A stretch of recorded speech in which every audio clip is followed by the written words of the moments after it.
Attraction के BRICS में आपका स्वागत है। आज हम लेकर आए हैं आपके लिए एसिड बेस के सुपर 100 क्वेश्चंस।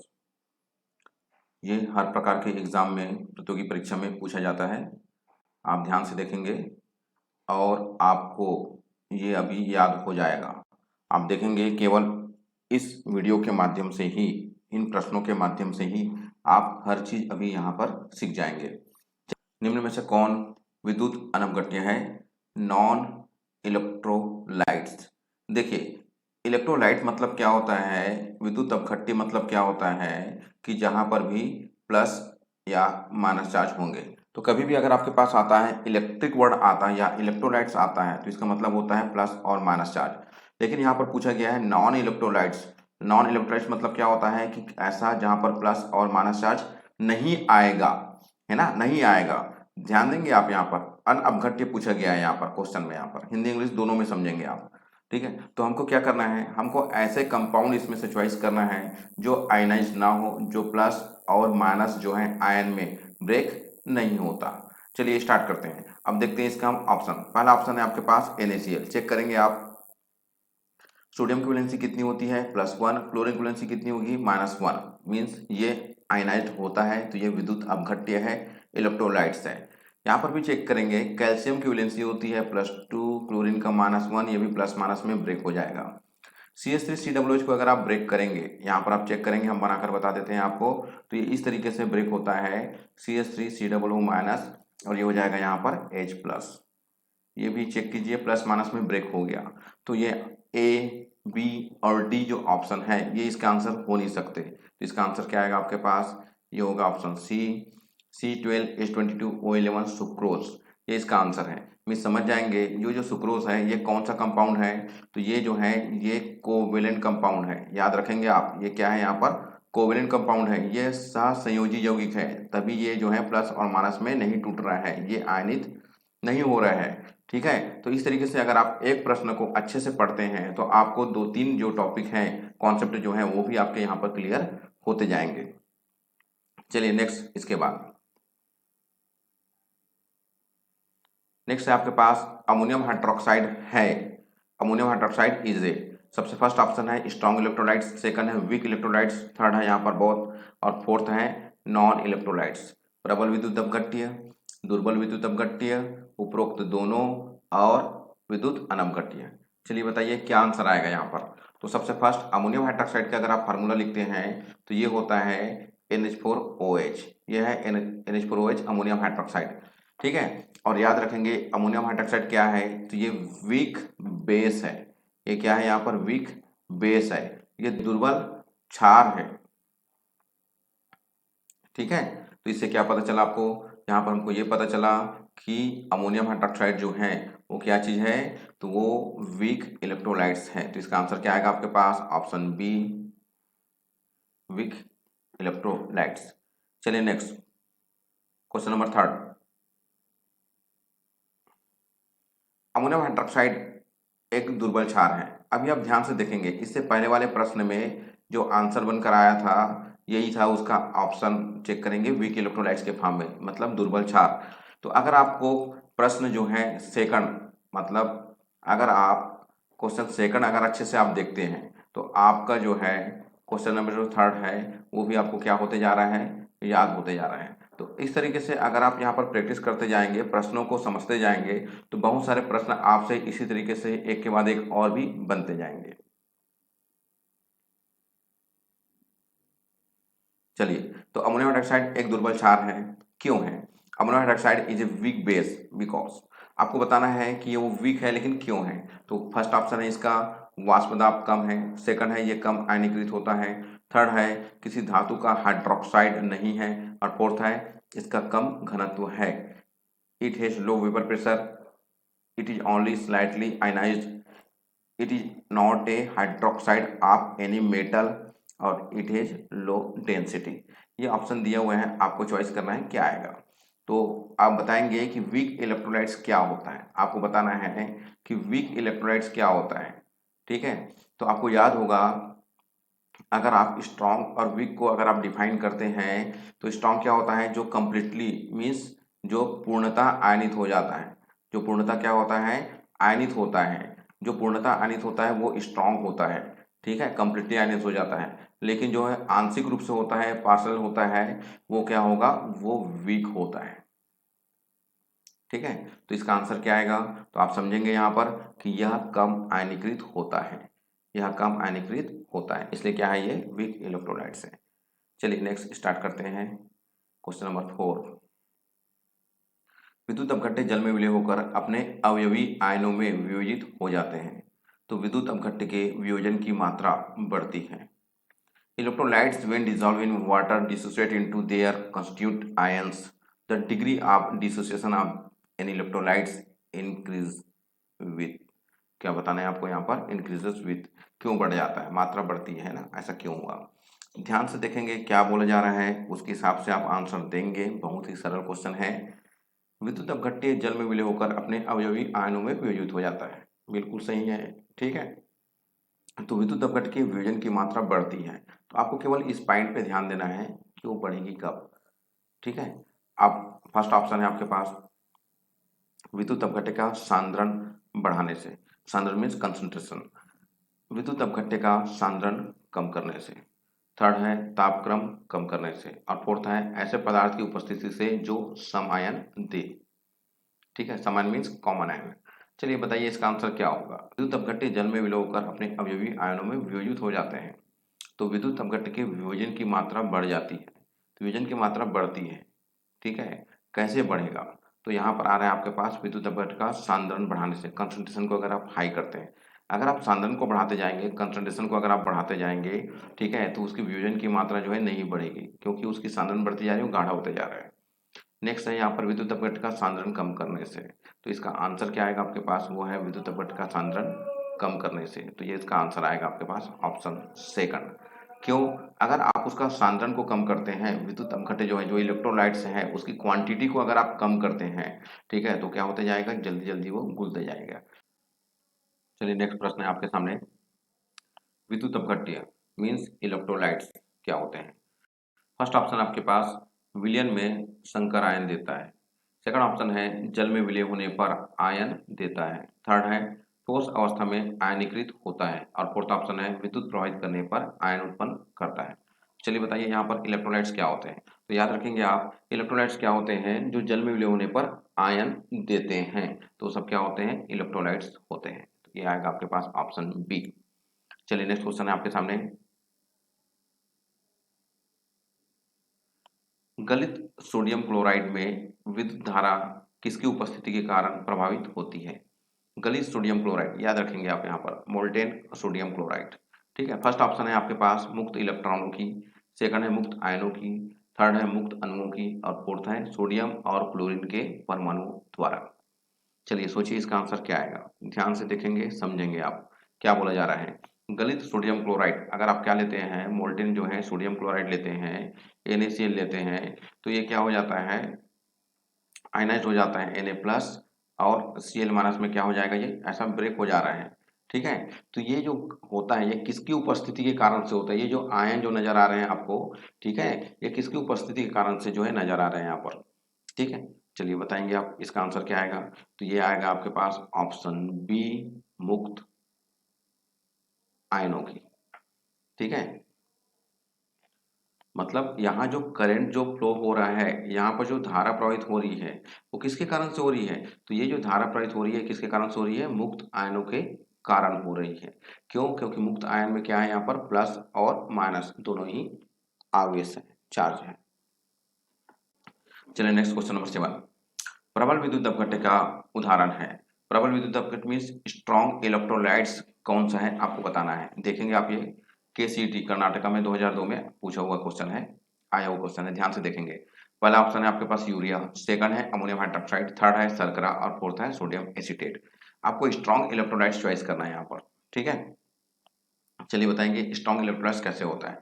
तो देखो, अगर आपको कभी भी बताना है कि कौन सा स्ट्रॉन्ग इलेक्ट्रोलाइट्स है, ठीक है, स्ट्रॉन्ग है, अगर आपको चॉइस करना है, तो क्या करना है, आपको उसको वाटर में डाल देना है। वाटर में डालने के बाद आप ये चेक कीजिए कि वो एसिड दे रहे हैं कि वो बेस दे रहे हैं, आपको ये चीज चेक करना है। और एसिड और बेस में से कौन जो स्ट्रॉन्ग है, वो उसका नेचर देखना है। जो भी स्ट्रांग होगा वो क्या करेगा, वो उसी का नेचर जो है, उसी का बिहेवियर जो है, ठीक है, वही वो शो करेगा। उसकी क्या बोलना चाहिए, व्यवहार जो है, ठीक है, वो प्रबल है कि नहीं है, कैसे पता चलेगा, तो वो वाटर में डालने के बाद आपको पता चल जाएगा। तो आप चेक करेंगे यूरिया, यूरिया क्या चीज है, तो यूरिया का फार्मूला होता है आपके पास यहाँ पर NH2CO NH2, ये यूरिया होता है, ठीक है। शर्करा अभी आप लिखे थे, याद होगा आपको, यहाँ पर स्वीट 12H22 और वो 11, ये सुक्रोज था, शर्करा था। अमोनियम हाइड्रोक्साइड आपने अभी पढ़ा था, ये क्या है यहाँ पर, ये वीक इलेक्ट्रोलाइट्स है, ठीक है। अब बचा आपके पास सोडियम एसीटेट। सोडियम एसीटेट का अगर आप फार्मूला लेते हैं तो ये होता है आपके पास यहाँ CH3COO Na, ये सोडियम एसीटेट है। अगर आप सोडियम एसीटेट को वाटर में डालेंगे, जैसे ही आप इसको वाटर में डालेंगे तो ये क्या बनाता है, तो ये बनाएगा आपके पास CH3COOH एस्टिक एसिड, साथ में बनाएगा ये NaOH, ठीक है। प्लस माइनस करके आप इसे बैलेंस करेंगे, ये हुआ। अब आप चेक करेंगे यहाँ पर ये CH3COO जो है, ये क्या है, यहाँ पर ये वीक एसिड है, ठीक है। लेकिन NaOH क्या है, यहाँ पर ये स्ट्रॉन्ग बेस है। और कोई भी जो कंपाउंड्स होते हैं उसका नेचर जो है किस पर डिपेंड करता है, कि जो स्ट्रॉन्ग होता है, जो स्ट्रॉन्ग होता है उस पर डिपेंड करता है। तो यहाँ पर स्ट्रॉन्ग कौन है, NaOH, स्ट्रॉन्ग बेस है। तो याद रखेंगे यहाँ पर, तो स्ट्रॉन्ग का एग्जाम्पल जो है, आंसर जो है वो आएगा आपके पास सोडियम एसीटेट। तो सोडियम एसीटेट क्या है, यहाँ पर प्रबल विद्युत अपघट्य का एग्जाम्पल है। समझ में आया आपको ये कैसा बना हुआ है, ध्यान से देख लेंगे। कभी भी अगर आपके पास पूछा जाता है कोई भी स्ट्रॉन्ग इलेक्ट्रोलाइट्स है कि नहीं, स्ट्रॉन्ग एसिड है कि नहीं, बेस है कि नहीं, तो क्या करना है आपको, उसे वाटर में डालना है। वाटर में डालने के बाद क्या हो जाएगा, वो प्लस और माइनस में टूटेगा, ठीक है। या अगर वो साल्ट है, समझ के चलना, अगर वो क्या है यहाँ पर साल्ट है, लवण है, लवण को अगर आप किस में डालोगे, वाटर में डालोगे, तो वो क्या देगा आपको, एसिड और बेस देगा, A for acid, B for base, ठीक है। ये क्या हो जाएगा यहाँ पर, ये एसिड है, ठीक है, और ये क्या हो जाएगा यहाँ पर, ये बेस हो जाएगा। ये क्लियर हुआ। तो आपको देखना है कि दोनों में से स्ट्रॉन्ग कौन सा है, तो जो स्ट्रॉन्ग होगा वो उसी का ही नेचर शो करेगा, उसी का ही व्यवहार शो करेगा, उसी प्रकृति का होगा, ठीक है। चलिए नेक्स्ट क्वेश्चन, निम्न में से कौन प्रबल विद्युत अपघट्य है, फिर से चेक करेंगे, निम्न में से कौन प्रबल विद्युत अपघट्य है, स्ट्रॉन्गेस्ट इलेक्ट्रोलाइट्स, ठीक है। CPMT में जो है 90 में आया हुआ क्वेश्चन है, चेक करेंगे आप। अब यही प्रश्न आप अभी ऊपर में बना चुके हैं, तो इसका आंसर आपको देना है, डिटेल्स में नहीं जाऊंगा। केवल क्या करना है आपको, फिर से इसको वाटर में डालकर आप चेक करते जाएंगे, जो आएगा उसके हिसाब से आप इसका आंसर देंगे। तो इसका आंसर जो आएगा आपके पास वो रहेगा NaCl, ठीक है। बिल्कुल आप समझ के चलेंगे। यहाँ पर ये जो ग्लूकोज है, ठीक है, ये याद रखेंगे, ये कोवेलेंट है, ठीक है। ग्लूकोज क्या है यहाँ पर, ये कोवेलेंट है, ये सहसंयोजी यौगिक है। क्या चीज है ये सहसंयोजी यौगिक है, बिल्कुल याद करके चलना।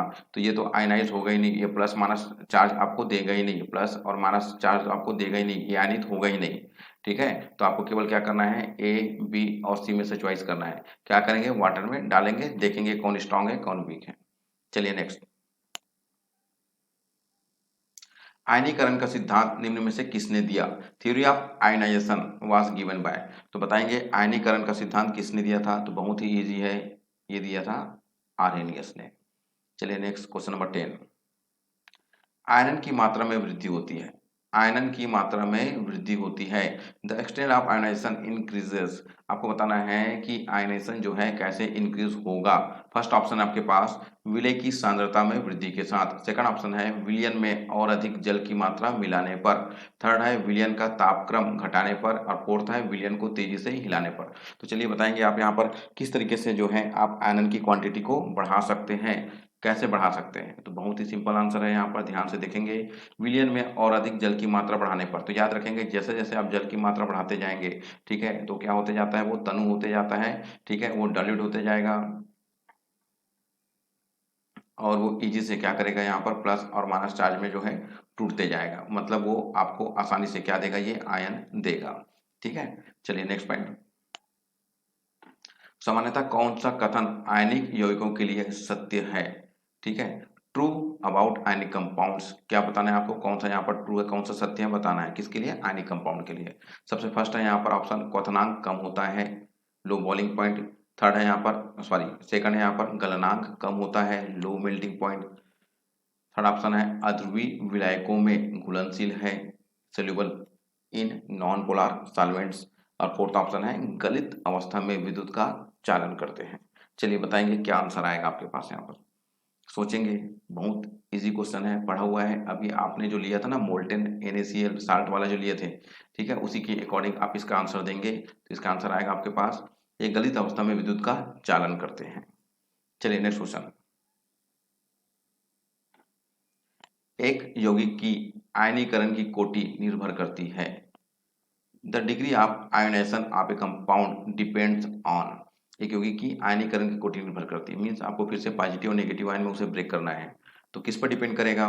फर्स्ट ऑप्शन है विलेय अणुओं के आकार पर, सेकंड है विलेय अणुओं की प्रकृति पर, थर्ड है प्रयुक्त बर्तन की प्रकृति पर, और फोर्थ है प्रभावित विद्युत धारा की मात्रा पर। चलिए बताएंगे इसका आंसर क्या आएगा। तो ये आएगा आपके पास ऑप्शन बी, विलेय अणुओं की प्रकृति पर डिपेंड करता है कि वो आयनिक है कि वो सहसंयोजी है, आपको देखना पड़ेगा। अगर वो आयनिक यौगिक है, आयनिक कंपाउंड है, ठीक है, तो उसका आयनीकरण होगा, लेकिन अगर वो सहसंयोजी यौगिक होगा तो उसका आयनीकरण नहीं होगा। नेक्स्ट क्वेश्चन नंबर 13, 13वें नंबर का क्वेश्चन आपके सामने है। एक दुर्बल अम्ल Ha के लिए ओस्टवाल तन्वता नियम को व्यक्त करने वाला समीकरण है। वेरी वेरी क्वेश्चन, बहुत बार एग्जाम में आया हुआ है, अलग अलग तरीके से ये पूछा जाता है, आप इसे अच्छे से प्रैक्टिस कर लेंगे। ठीक है, फर्स्ट ऑप्शन है आपके पास Ka equal alpha C upon 1 minus alpha square, second option है B number Ka equal alpha square C upon 1 minus alpha, third option है alpha equal Ka C upon 1 minus C, fourth option है Ka equal alpha square C upon 1 minus alpha square. जल्दी choice कीजिए, बताएंगे आप। तो इसका answer आएगा आपके पास option B, Ka equal alpha square C upon 1 minus alpha. ठीक है, अब इसी को अगर आप और आगे सॉल्व करते हैं तो आपको याद होगा, अगर अल्फा की वैल्यू, अगर आप देखेंगे यहाँ पर अल्फा की वैल्यू जो है क्या है, बहुत ही कम है, 1 से बहुत कम है। ठीक है, तो आप क्या करेंगे, आगे अगर आप सॉल्व करेंगे तो ये हो जाएगा यहाँ पर Ka equal alpha square C upon 1। क्यों? क्योंकि आपने क्या किया, इसे जो है नेग्लेक्ट कर दिया अल्फा को, क्योंकि इसकी वैल्यू क्या है यहाँ पर, बहुत ही कम है। तो ये आ जाएगा। अब इसको अगर आप सॉल्व करेंगे यहाँ पर तो आपको क्या मिलेगा, तो ये मिलेगा आपको यहाँ पर alpha square equal Ka by C. ये आपको नजर आ रहा है ये कहाँ से आया है, ये अल्फा स्क्वायर है, इसको यहीं रहने दीजिए, सी को आप नीचे ट्रांसफर करेंगे। तो ये अल्फा जो है डिग्री ऑफ डिसोसिएशन, वियोजन की मात्रा जो है, तो ये हो जाएगा आपके पास यहाँ पर Ka बाय सी। इस तरीके से जो है आप इसे सॉल्व करते हैं। यह है आपके पास ओस्टवाल का तन्वता नियम, जो केवल किसके लिए लागू होता है, ओनली दुर्बल विद्युत अपघट्टों के लिए लागू होता है। जो केवल किसके लिए लागू होगा, तो जो केवल दुर्बल विद्युत अपघट्ट के लिए ही लागू होता है, याद रखेंगे यहाँ पर। ठीक है, चलिए नेक्स्ट।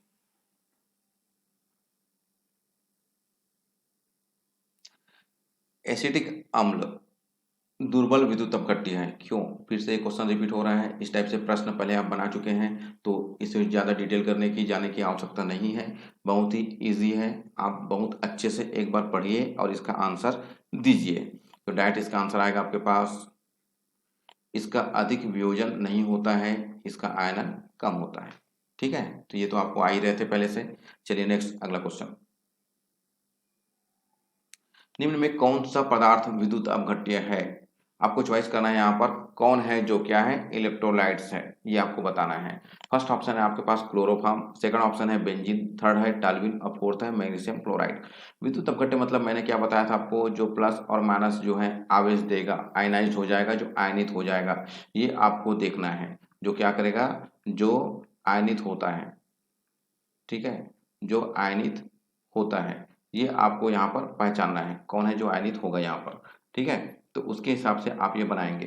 अब क्लोरोफॉर्म का फार्मूला क्या होता है, अगर आप चेक करेंगे तो क्लोरोफॉर्म का फार्मूला होता है CH बेंजीन का फार्मूला क्या होता है, C6H6। टाल्विन का फार्मूला क्या होता है, C6H5CH3, ये टाल्विन होता है, याद रख लेंगे। मैग्नीशियम क्लोराइड का फार्मूला क्या होता है, MgCl2। अब आप देखकर आंसर बताएंगे इसमें से क्या आएगा, खाली देखिए आपको आंसर मिल जाएगा। चलिए सोच के अच्छे से आंसर दीजिए, इसका आंसर क्या आएगा। तो यहाँ पर सबसे पहले तो आपको यही नजर आ रहा है, मैग्नीशियम की वैलेंसी कितनी होती है, +2 होती है, क्लोरीन वैलेंसी -1। अगर आप इसको तोड़ोगे, ब्रेक करेंगे, तो आपको कैसा नजर आ जाएगा, ये हो जाएगा यहाँ पर Mg2+ और ये हो जाएगा आपके पास 2Cl-। तो ये आपको तुरंत नजर आ रहा है, प्लस और माइनस में ये ब्रेक हो गया। तो इसका आंसर क्या आएगा, तो इसका आंसर आएगा यहाँ पर कौन है जो इलेक्ट्रोलाइट से विद्युत अपघट्य है, तो वो होगा मैग्नीशियम क्लोराइड। चलिए नेक्स्ट क्वेश्चन नंबर 16। दुर्बल विद्युत अपघट्य विलयन में आयनन की कोटि, दुर्बल विद्युत अपघट्य विलयन में आयनन की कोटि तनुता के समानुपाती होता है, विद्युत अपघट्य की सांद्रता के समानुपाती होगी, तनुता के वर्गमूल के समानुपाती होगी, तनुता के व्युत्क्रमानुपाती होगी। चलिए बताएंगे क्या आंसर आ गया यहाँ पर। ध्यान से सोचेंगे समझेंगे तभी आपको ये समझ में आएगा बोला क्या जा रहा है यहाँ पर। दुर्बल विद्युत अपघट्य विलयन में आयनन की कोटि, तो कहाँ से बनेगा ये, तो याद रखेंगे आप, इसको आपको बनाना है यहाँ पर, वो है ओस्टवाल तनुता नियम। तो इसको आप कहाँ से बना रहे हैं, तो ओस्टवाल जो तनुता नियम पढ़े थे ना आप यहाँ पर, ओस्टवाल नियम, ठीक है, वहीं से आपको ये क्या करना है, बनाना है। अभी आपको इससे पहले प्रश्न में बताया गया था कि ओस्टवाल का तनुता नियम कैसे आप लेके आए थे, यहाँ से ये बन जाएगा। दूसरे ऊपर जाएंगे और चेक करेंगे आपने क्या बनाया था। चलिए जल्दी कीजिए और चेक कीजिए अभी हम इसे कैसे सॉल्व किए थे। तो ये वाला पॉइंट जो है, जो आपको दिखाई दे रहा है, इसको अच्छे से आप चेक कीजिए, इसको अच्छे से देखेंगे आप यहाँ पर, ठीक है, अच्छे से देखेंगे यहाँ पर और उसके हिसाब से आपको आंसर देना है। ये आपको नजर आ रहा है अल्फा इक्वल √Ka/c, यहाँ से आपको इसका आंसर लेकर आना है, ठीक है। अब इसका आंसर आएगा आपके पास ऑप्शन सी, तनुता के वर्गमूल के समानुपाती होता है ठीक है। अब आप सोचेंगे यहाँ पर कि ये तनुता के वर्गमूल के समानुपाती कैसे हो रहा है यहाँ पर, ठीक है, कैसे हो रहा है। देखो ध्यान से समझेंगे, जब आप इसको लेके चले थे तो ये हुआ था यहाँ पर अल्फा इक्वल √, ठीक है, ये क्या था आपके पास 1/c, ठीक है। अब अगर आप इसे लेके चलेंगे तो ये ऐसा था, ये था आपके पास यहाँ पर √v, ठीक है, और ये v जो है ना, ये होता है यहाँ पर 1/c के इक्वल होता है। क्लियर हुआ, तो यहाँ से आपको ये चीज समझ में आ जाएगा, यहाँ से आपको ये चीज समझ में आ जाएगा। तो ये क्या होता है, ये उसके वर्गमूल के समानुपाती होता है। चलिए नेक्स्ट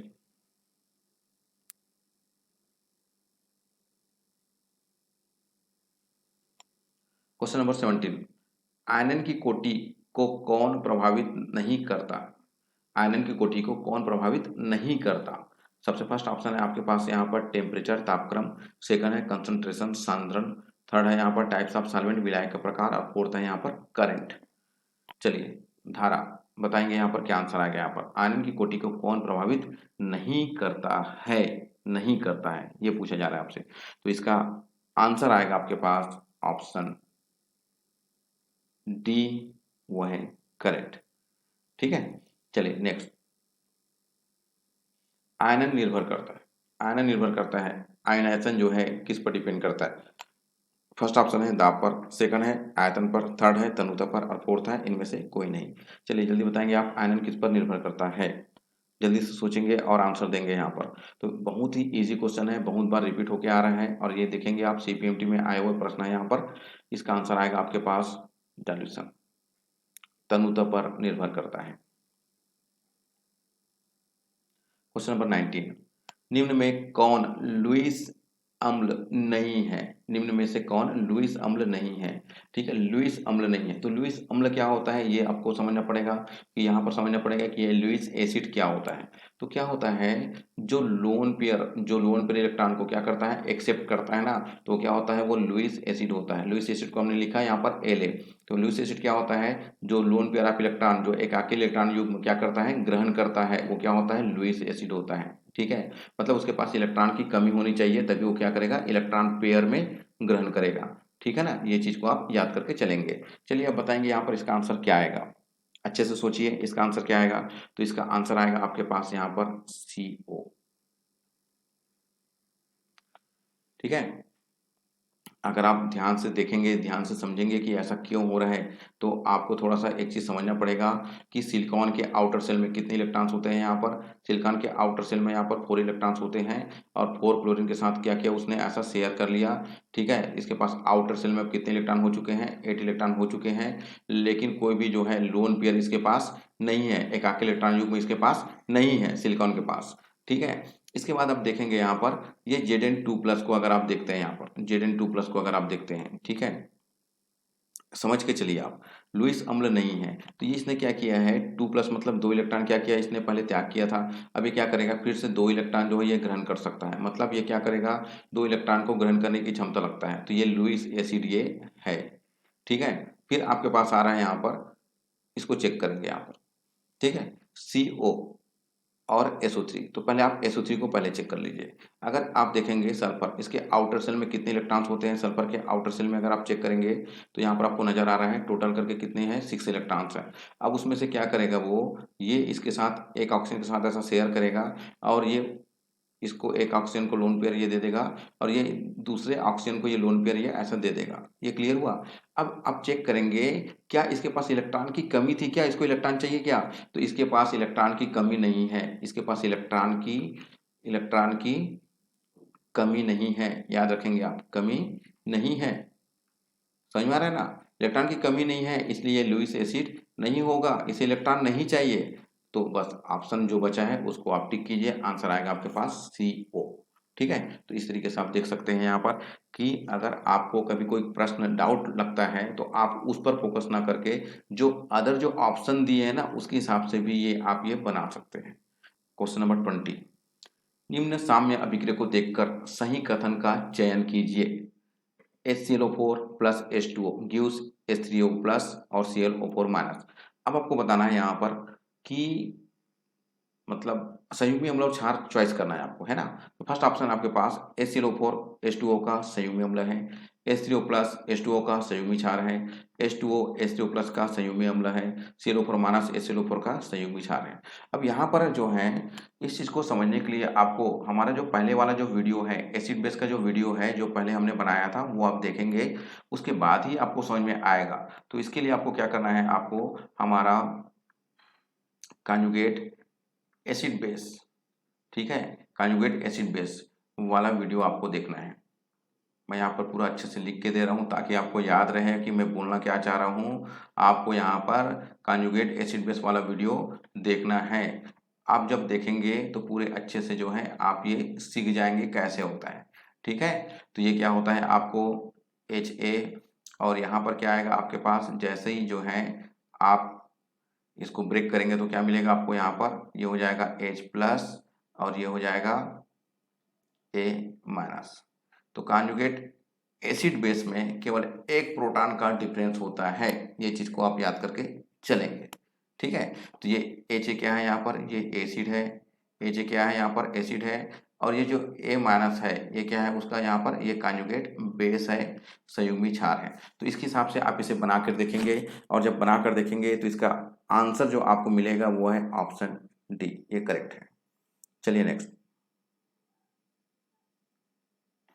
निम्न में से कौन लुईस अम्ल नहीं है, कौन है जो लुईस एसिड नहीं है। अभी आप पढ़ चुके हैं, बना के देख चुके हैं कि लुईस एसिड क्या होता है, तो उसके हिसाब से आपको इसका आंसर देना है और इसका आंसर आएगा आपके पास ऑप्शन डी, C2H4। चलिए नेक्स्ट, नेक्स्ट क्वेश्चन है आपके पास, NH2 माइनस का संयुग्मी क्षारक है the conjugate base of NH2 minus. आपको बताना है NH2 माइनस का कंजुगेट बेस क्या होगा। तो अभी आपने पढ़ा यहाँ पर कंजुगेट एसिड बेस वाला आपने अभी देखा था, अभी मैंने इससे ऊपर में लिख के दिया था आपको HA वाला, तो यहाँ पर आया था H+ और A माइनस आया था, तो याद है इससे पहले ही आप पढ़ चुके हो यहाँ पर। इसके हिसाब से आपको इसका आंसर देना है और इसका आंसर आएगा आपके पास, ध्यान से समझेंगे यहाँ पर, वो है option B, NH2 minus, sorry NH2 minus, ये इसका आंसर है। कैसे चेक कर लीजिए, आपको इसका कॉन्जुगेट बेस बनाना है तो ये हो जाएगा आपके पास, यहाँ पर NH2 माइनस है, आप क्या करेंगे इसको आप ब्रेक करेंगे, तो इसको जैसे ही आप ब्रेक करेंगे यहाँ पर तो ये हो जाएगा आपके पास NH, ठीक है, और ये क्या हो जाएगा आपके पास 2 माइनस। अब इसमें से आपने एक प्रोटॉन को बाहर निकाला है, ठीक है, तो ये NH2 माइनस का कॉन्जुगेट बेस क्या बनेगा यहाँ पर, ये है NH2 माइनस। क्लियर हुआ? यहाँ पर 1 माइनस था, जैसे ही एक प्रोटॉन को आप बाहर निकालेंगे यहाँ से, एक की कमी हो जाएगी, एक माइनस और आ जाएगा। इसके लिए आप हमारा पहले वाला वीडियो देखिए, आप बहुत इजी से इसे समझ जाएंगे, बहुत ही आसान है।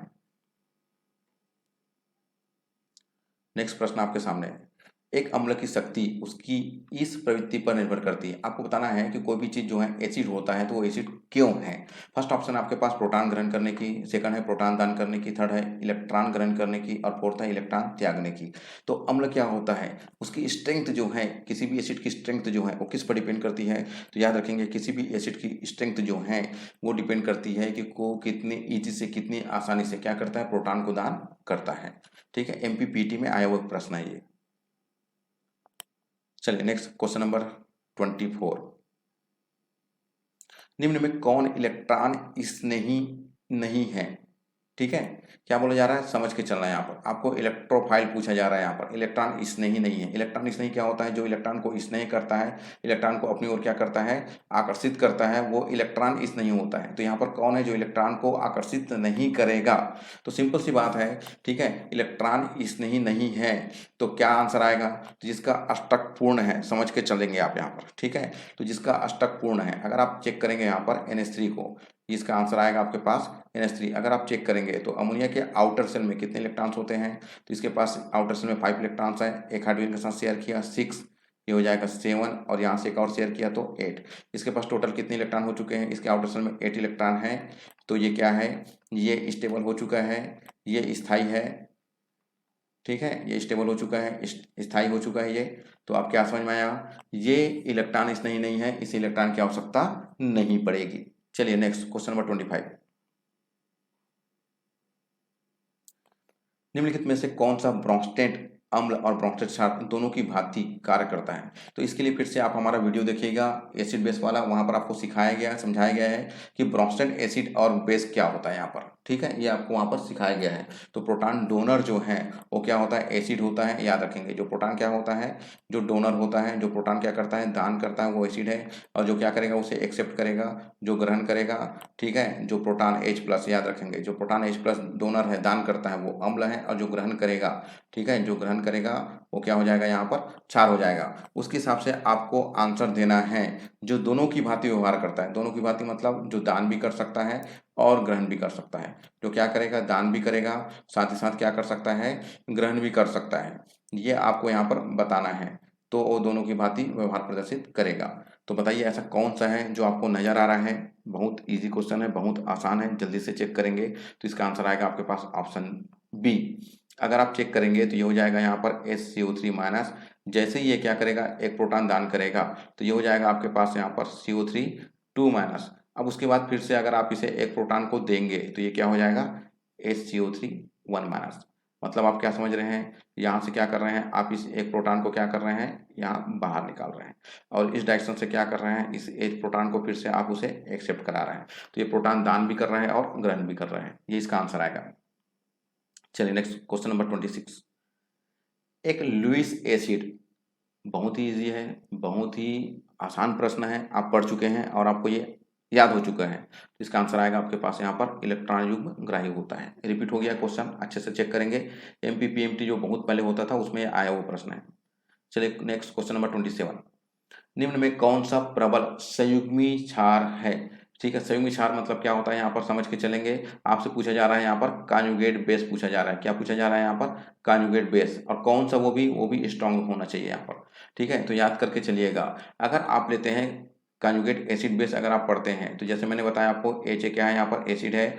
जैसे ही अगर आप प्रोटॉन को लॉस कराएंगे तो ये हो जाएगा यहाँ पर H+, और ये हो जाएगा यहाँ पर A-। आप समझेंगे, अगर ये क्या है, ये स्ट्रांग है, तो इसका कॉन्जुगेट बेस जो है वो हमेशा क्या होगा, वीक होगा। हमेशा याद रखना, एक अगर पहले वाला क्या होता है, स्ट्रांग होता है, तो उसका कॉन्जुगेट बेस हमेशा क्या हो जाएगा, वीक होगा। अगर पहले वाला अगर वीक है तो उसका कॉन्जुगेट इधर जो बनेगा, ठीक है, वो हमेशा क्या हो जाएगा, स्ट्रांग हो जाएगा। ठीक है, ये चीज को याद करके चलेंगे। चलिए अब आंसर दीजिए, इसका आंसर क्या आएगा। तो इसका आंसर आएगा आपके पास, ध्यान से देखिए फिर बताएंगे आप। तो इसका आंसर आएगा आपके पास option B, CH3 COO minus. क्यों, चेक करेंगे आप तो ये CH3COOH था पहले। जैसे ही आपने इसमें से एक प्रोटॉन को बाहर किया तो ये हो गया आपके पास यहाँ पर CH3COO माइनस हो गया। तो ये क्या है, ये वीक एसिड है। ये क्या है, वीक एसिड। तो उसका कॉन्जुगेट बेस जो रहेगा वो क्या हो जाएगा, यहाँ पर स्ट्रांग हो जाएगा। ठीक है, तो ये क्या हो जाएगा, यहाँ पर स्ट्रांग कॉन्जुगेट बेस बन जाएगा। ये सी मतलब कॉन्जुगेट, बी मतलब बेस। चलिए हो गया, आगे बढ़ते हैं, जल्दी जल्दी करते हैं, बहुत सारे प्रश्न है यहाँ पर। NaOH एक प्रबल क्षार है, क्यों? NaOH एक क्या है, प्रबल क्षारक है। क्यों है, जल्दी आंसर दीजिए। आपको पता है क्योंकि यह क्या करता है, कंप्लीटली आयनाइज होकर OH माइनस आयन देता है। ये हो चुका है, रिपीट हो रहा है प्रश्न, आपको याद होगा और याद रखेंगे। ऐसे प्रश्न भी कहाँ पर पूछे गए हैं, एम्स में आए हुए प्रश्न है।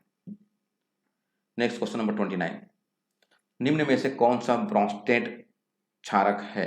तो ये भी आपका पढ़ा हुआ है, बहुत अच्छे से प्रैक्टिस हो चुका है। अब जल्दी इसका आंसर देंगे आप। इसका आंसर क्या आएगा, कौन सा है जो ब्रोंस्टेड बेस है, क्षारक है? तो इसका आंसर आएगा आपके पास NO3 माइनस।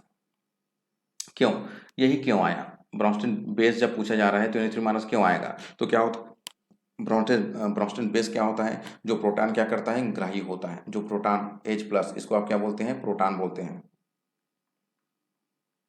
ठीक है, तो जो प्रोटॉन क्या करता है, ग्राही होता है, ग्रहण करने वाला होता है, गेनर होता है, वही क्या होता है, ब्रोंस्टेड बेस होता है। ठीक है, ये इसका आंसर है। नेक्स्ट, इसके बाद क्वेश्चन नंबर 30, 30वें नंबर का प्रश्न, निम्न में से किस पदार्थ की प्रोटॉन बंधुता सबसे अधिक है? निम्न में से किस पदार्थ की प्रोटॉन बंधुता सबसे अधिक है, ये आपको बताना है। प्रोटॉन बंधुता सबसे अधिक है, ये आपको बताना है। अच्छे से समझ के चलेंगे यहाँ पर। तो इसका आंसर क्या आएगा, तो इसका आंसर आएगा आपके पास NH3। और ये वेरी रैंपी क्वेश्चन है, अच्छे से प्रैक्टिस करेंगे। इसे आप कॉपी में नोट कीजिए, डायरेक्ट इसको आप रट्टा मार के याद कर लीजिए। प्रोटॉन बंधुता सबसे अधिक किसकी है, NH3 की है। और याद रखेंगे आप यहाँ पर, ये जो है स्ट्रॉन्ग बेस है।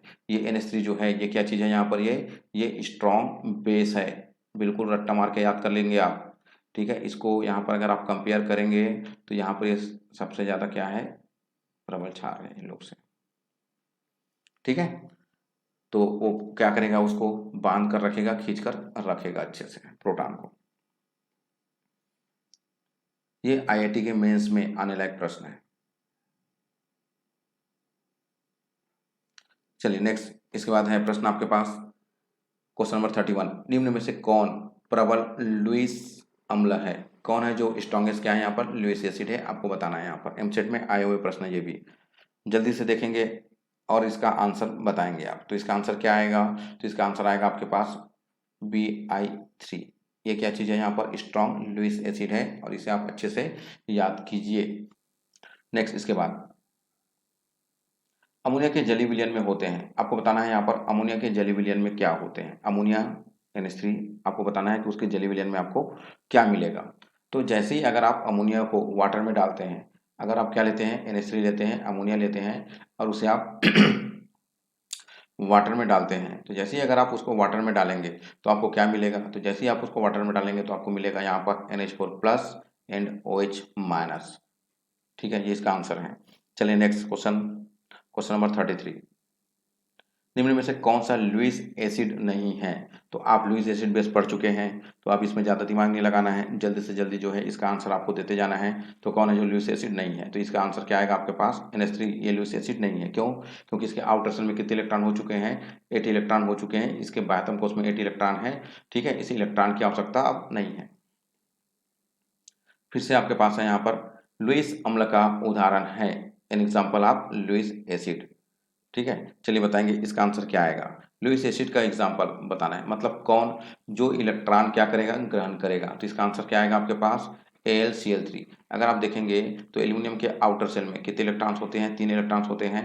अब ये 3 Cl के साथ क्या किया है, शेयर किया है, तो इसके पास आउटर सेल में कितने इलेक्ट्रॉन्स हैं, यहाँ पर 6 इलेक्ट्रॉन्स हो चुके हैं यहाँ पर। और इसे कितने इलेक्ट्रॉन की और आवश्यकता है, तो इसे 2 इलेक्ट्रॉन की और आवश्यकता है। ठीक है, इसलिए क्या हो जाएगा, तो इसलिए जो AlCl3 है, इसलिए AlCl3 है, ये क्या है यहाँ पर, ये लुईस एसिड है, क्योंकि इसे 2 इलेक्ट्रॉन की आवश्यकता है। नेक्स्ट, क्वेश्चन नंबर 35, साम्य H04 plus H2O H2 plus plus plus ClO4 minus. इसमें आपको बताना है फिर से कंजुगेट एसिड बेस क्या होगा। तो आपका पढ़ा हुआ प्रश्न है और चेक कर लेंगे आप यहाँ पर बनारस हिंदू यूनिवर्सिटी BHU में आया वो प्रश्न है। जल्दी आंसर देंगे इसका क्या आएगा, तो इसका आंसर आएगा आपके पास ऑप्शन डी। और ये प्रैक्टिस कीजिए, आपको मैं पहले ही बता चुका हूँ। चलिए नेक्स्ट क्वेश्चन नंबर 36। निम्न में से कौन जल में आयनिक विलयन बनाता है? कौन सा है जल में आयनिक विलयन बनाता है? वाटर में डालेंगे आप, वाटर में डालने के बाद आपको देखना है कि कौन है जो वाटर में डालने के बाद प्लस और माइनस में टूट जाता है। आपको ये चीज देखना है। तो बहुत ही सरल है ये। NaBr को अगर आप ब्रेक करेंगे तो क्या हो जाएगा, Na प्लस और ये Br माइनस आ जाएगा। ठीक है, तो इसका आंसर क्या आएगा आपके पास, NaBr। नेक्स्ट है यहाँ पर NH4OH दुर्बल क्षार है, क्यों? NH4OH क्या है यहाँ पर, वीक बेस है, दुर्बल क्षार है, क्यों? तो फिर से रिपीट हो रहा है क्वेश्चन, आपको याद हो चुका है। इसका आंसर क्या आएगा, बी, कम आयनीकृत होता है। नेक्स्ट है यहाँ पर क्वेश्चन नंबर 38, वेरी रैंपी प्रश्न है, बहुत ही अच्छा प्रश्न है, ध्यान से देखेंगे। CSO4.5H2O का जलीय विलयन नीले लिटमस पेपर को लाल में परिवर्तित करता है। ठीक है, तो क्यों करता है ये आपको कारण बताना है। तो सबसे फर्स्ट ऑप्शन आपके पास Cu2 प्लस आयनों की उपस्थिति के कारण से, SO4 2 माइनस आयनों की उपस्थिति के कारण से, जल अपघटन के कारण से, या अपचयन के कारण से। जल्दी कीजिए, इसका आंसर दीजिए आप। इसका आंसर क्या आएगा, तो इसका आंसर आएगा आपके पास ऑप्शन सी, जल अपघटन के कारण से। तो जल अपघटन के कारण से क्या हो जाता है, वो नीले लिटमस पेपर को लाल में परिवर्तित कर देता है। बहुत ही अच्छा प्रश्न है, बहुत ही अच्छा है। अच्छे से देखेंगे समझेंगे तो आंसर क्या आएगा आपके पास, जल अपघटन के कारण से ये चीज वो करता है। चलेंगे नेक्स्ट। निम्न में से कौन सा दुर्बलतम अम्ल है? क्या बताना है आपको यहाँ पर, वीकेस्ट एसिड बताना है। यहाँ पर कौन दुर्बल अम्ल है आपको चॉइस करके बताना है, कौन है जो वीक एसिड होगा। तो HF HCl HBr HI, बहुत ईजी है, ये सीक्वेंस में है, याद कर लेंगे आप, इसे अच्छे से याद कर लेंगे। तो यहाँ पर आएगा दुर्बल अम्ल में आपके पास वो है HF। तो आप इसे इस तरीके से याद कर लेना, ये हो जाएगा यहाँ पर HF, फिर है आपके पास HCl, फिर है आपके पास HBr, फिर है आपके पास HI। तो HI क्या है यहाँ पर, ये HI जो है ये स्ट्रॉन्ग है। ठीक है, तो HF क्या हो जाएगा, ये वीक हो जाएगा। नेक्स्ट H प्लस है, आपको बताना है यहाँ पर नेक्स्ट H प्लस है। अब आपको बताना है कि ये H प्लस क्या है, लुईस एसिड है, लुईस बेस है, ब्रॉन्स्टेड लॉरी बेस है, कि नन ऑफ दिस उपरोक्त में से कोई नहीं। अब आप चॉइस कीजिए, बिहार में आए हुए हैं, चेक करेंगे, सोचेंगे अच्छे से क्या हो सकता है, उसके बाद ही आंसर दीजिए आप, ये क्या चीज है। इसका आंसर आएगा आपके पास लुईस अम्ल। क्यों? क्योंकि अगर आप देखेंगे तो ये हाइड्रोजन है, इसके पास एक इलेक्ट्रॉन है, उस एक इलेक्ट्रॉन को उसने लॉस किया। जैसे ही उसने उस एक इलेक्ट्रॉन को बाहर निकाला तो उस पर क्या हुआ, एक प्लस चार्ज आया। एक इलेक्ट्रॉन था, उसे उसने क्या किया, बाहर निकाला तो H प्लस आया। तो अब इसको कितनी इलेक्ट्रॉन की आवश्यकता है, तो इसको यहाँ पर एक साथ कितने इलेक्ट्रॉन की आवश्यकता है, 2 इलेक्ट्रॉन की आवश्यकता है। कितने की आवश्यकता है, 2 इलेक्ट्रॉन की उसे आवश्यकता है। याद रखेंगे आप, यहाँ पर कितने इलेक्ट्रॉन की आवश्यकता है, 2 इलेक्ट्रॉन की आवश्यकता है स्टेबल होने के लिए। और जो भी क्या करता है, लोन पेयर क्या करेगा, ग्रहण करता है। तो वही क्या होता है वहां पर, तो वही लुईस एसिड होता है। ठीक है, चलिए नेक्स्ट क्वेश्चन नंबर 41। प्रबल अम्ल व दुर्बल क्षार का विलयन APCl3 है। आपको बताना है APCl3 का नेचर क्या है, व्यवहार क्या है। फर्स्ट है यहाँ पर एसिड, सेकंड है यहाँ पर बेस, थर्ड है यहाँ पर उदासीन, उदासीन मीन्स न्यूट्रल, और फोर्थ है इनमें से कोई नहीं, नन ऑफ द अबव। चलिए आप जल्दी चॉइस कीजिए और आंसर दीजिए, इसका आंसर क्या आएगा। तो याद रखेंगे आप, अगर आप APCl3 को वाटर में डालते हैं तो वो जो विलयन देगा वो क्या होगा, अम्लीय होगा। इस टाइप से भी प्रश्न आप बना चुके हैं, डायरेक्ट क्या करेंगे आप उसे आंसर देने के लिए वाटर में डाल के चेक कर लीजिए। तो ये लिखा हुआ था आपके पास APCl3 था, आपने इसे वाटर में डाला। जैसे ही अगर आप इसे वाटर में डालते हैं तो ये आपको क्या दे रहे हैं, तो ये दे रहा है आपको यहाँ पर FeOH, अच्छे से चेक करेंगे आप, FeOH ट्राइस, प्लस आपको क्या मिल रहा है यहाँ पर, तो यहाँ पर मिलेगा आपको HCl मिलेगा यहाँ पर। ठीक है, अब आप चेक करेंगे ये OH और ये HCl जो आपको नजर आ रहा है, इसमें आपको बैलेंस करने के लिए मॉलिक्यूल बढ़ाना पड़ेगा यहाँ पर आपको। ठीक है, ये चीज को आप याद रखना। ठीक, तो आपको यहाँ पर क्या करना पड़ेगा, मॉलिक्यूल जो है आपको बढ़ाना पड़ेगा यहाँ पर। ठीक है, तो अगर आप इसे सॉल्व करेंगे, बनाएंगे, तो यहाँ पर आप सामने क्या कर देंगे, 3 लगा दीजिए। इससे पता चल जाएगा आपको, यहाँ पर ऑक्सीजन नजर आ रहा है 3 है, तो 3 OH हो गया। उसके बाद आप चेक कर रहे हैं हाइड्रोजन कितने हो रहे हैं यहाँ पर, अगर आप बैलेंस करेंगे तो इसके हिसाब से आप यहाँ पर बना सकते हैं। तो ये हो जाएगा आपके पास 3HCl। ठीक है, अब ये HCl क्या है, तो ये HCl क्या है यहाँ पर, तो ये स्ट्रॉन्ग एसिड है, स्ट्रॉन्ग एसिड है, ठीक है, इसलिए उसका नेचर क्या हो जाएगा, अम्लीय हो जाएगा। चलिए नेक्स्ट प्रश्न, HPO3 2 माइनस का कॉन्जुगेट एसिड संयुग्मी अम्ल है, आपको बताना है इसका कॉन्जुगेट एसिड क्या है। मतलब क्या समझ में आ रहा है आपको, ये कॉन्जुगेट बेस है, ये क्या चीज़ है, कॉन्जुगेट बेस है, समझ के चलेंगे आप। आपको इसके पहले वाला बताना है कि क्या होगा, इसके पहले का बताना है आपको। तो ये दिया हुआ है यहाँ पर, ये दिया हुआ है आपको HPO3 2 माइनस।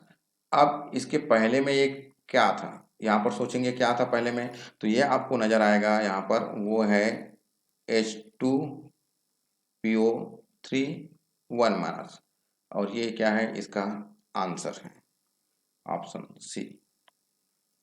चलिए नेक्स्ट, हाइड्रोजन आयन तथा हाइड्रोक्साइल आयनों के मध्य अभिक्रिया को कहते हैं, बताना है आपको क्या कहते हैं। तो बहुत ही सिंपल है, अच्छे से ध्यान देंगे आप यहाँ पर, ये है न्यूट्रलाइजेशन, उदासीनीकरण। अगर आप H प्लस और अगर आप OH माइनस को मिलाएंगे तो क्या बनता है, वाटर बनता है, और इस अभिक्रिया को बोलते हैं उदासीनीकरण की अभिक्रिया, न्यूट्रलाइजेशन रिएक्शन। चलिए नेक्स्ट क्वेश्चन नंबर 44, निम्नलिखित में दुर्बलतम लुईस बेस है। लुईस बेस आपको चॉइस करना है, तो आप अपने से दिमाग लगाएंगे, पढ़ेंगे अच्छे से, आपको बहुत अच्छे से ये समझ में आ जाएगा, क्योंकि ये कॉन्सेप्ट क्लियर हो चुका है। इसका आंसर आएगा आपके पास Cl माइनस। डाउट होगा तो बिल्कुल आप पूछिएगा फिर से। 44 का क्या हो जाएगा यहाँ पर, Cl माइनस आएगा। नेक्स्ट है यहाँ पर 45, H2 माइनस का संयुग्मी अम्ल है, कॉन्जुगेट एसिड बताना है आपको। फर्स्ट ऑप्शन है NH3, सेकंड है NH4 प्लस, थर्ड है NH2OH और फोर्थ है N2H4। चलिए बताइए इसका आंसर क्या आएगा। तो बहुत ही सिंपल है, बहुत ही इजी है ये आएगा आपके पास NH3। चेक कीजिए आप, इतने सारे एग्जाम में ये आया हुआ प्रश्न है, इतने सारे एग्जाम में ये प्रश्न जो है आया हुआ है, रिपीट हुआ है।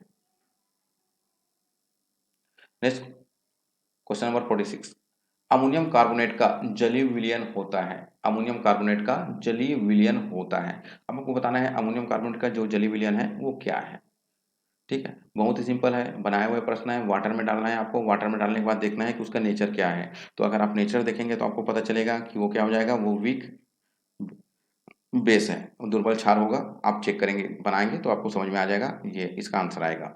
चलिए नेक्स्ट क्वेश्चन नंबर 47, फिर से रिपीट होके आ रहा है, आपको पता है इसका आंसर क्या होगा, और देखेंगे आप ये प्रश्न इतने सारे एग्जाम में आए हुए हैं। Cl माइनस संयुग्मी क्षारक है, किसका है आपको बताना है, Cl माइनस संयुग्मी क्षारक किसका है। बहुत ही इजी है, दिखाई दे रहा है आपको, वो आएगा HCl का। क्वेश्चन नंबर 49, प्रबल क्षारक का संयुग्मी अम्ल है एक, क्या समझ में आ रहा है, प्रबल क्षारक का संयुग्मी अम्ल क्या होता है। अगर क्या है कोई स्ट्रॉन्ग बेस है तो उसका कॉन्जुगेट एसिड क्या होगा, ये आपसे पूछा जा रहा है। तो हमेशा क्या होगा, वो दुर्बल होगा। अभी मैं आपको बताया था बनाकर, याद होगा आपको, मैंने ऐसा लिखा था Ha ऐसा, और यहाँ पर मैंने लिखा था यहाँ ऐसा A माइनस, ठीक है। अब अगर ये स्ट्रॉन्ग है तो ये क्या हो जाएगा, हमेशा वीक हो जाएगा, ये चीज़ याद करके चलना। और अगर ये वीक है तो इधर वाला क्या हो जाएगा, स्ट्रॉन्ग हो जाएगा, ठीक है। चलिए नेक्स्ट क्वेश्चन नंबर 50, 50वें नंबर का क्वेश्चन आपके सामने है। HPO4 2 माइनस का कॉन्जुगेट बेस है, अच्छे से चेक कीजिएगा क्या बोला जा रहा है। HPO4 2 माइनस का कॉन्जुगेट बेस संयुग्मी क्षार है। इस टाइप से प्रश्न बहुत सारे आप बना चुके हैं, अब केवल आपको क्या है, आंसर देखकर बताना आना चाहिए। तो ये आएगा आपके पास PO4 3 माइनस। याद रखेंगे आप, कॉन्जुगेट एसिड बेस में केवल एक प्रोटॉन का अंतर आता है, ठीक है, केवल एक प्रोटॉन का अंतर आता है। अगर आप ये लेंगे, H लेंगे, ठीक है, और यहाँ पर क्या हो जाएगा आपके पास, ये A माइनस हो जाएगा। इस चीज़ को आप अच्छे से प्रैक्टिस कर लीजिए, ठीक है, और इसको आप रिवर्स कीजिए तो ये बनेगा। यहाँ पर आपने क्या किया, आपने इस एक प्रोटॉन को जो है क्या किया, आपने बाहर किया, और इस डायरेक्शन में आपने क्या किया, उसे एक प्रोटॉन दे दिया। तो याद रखेंगे आप, केवल एक प्रोटॉन का डिफरेंस होता है कॉन्जुगेट एसिड बेस में। नेक्स्ट है क्वेश्चन नंबर 51, निम्न में से कौन सबसे दुर्बल अम्ल है, कौन है जो वीक एसिड है, ये आपसे पूछा जा रहा है। तो जल्दी करेंगे, बताएंगे आप। एक है नाइट्रिक एसिड, ये है HClO4, फिर है H2SO4, फिर है HBr। तो ये इसका आंसर आएगा आपके पास HNO3। याद रखेंगे यहाँ पर, ये जो चार ऑप्शन दिया है इसमें से सबसे वीक जो है वो क्या है, यहाँ पर HNO3 नाइट्रिक एसिड है। नेक्स्ट,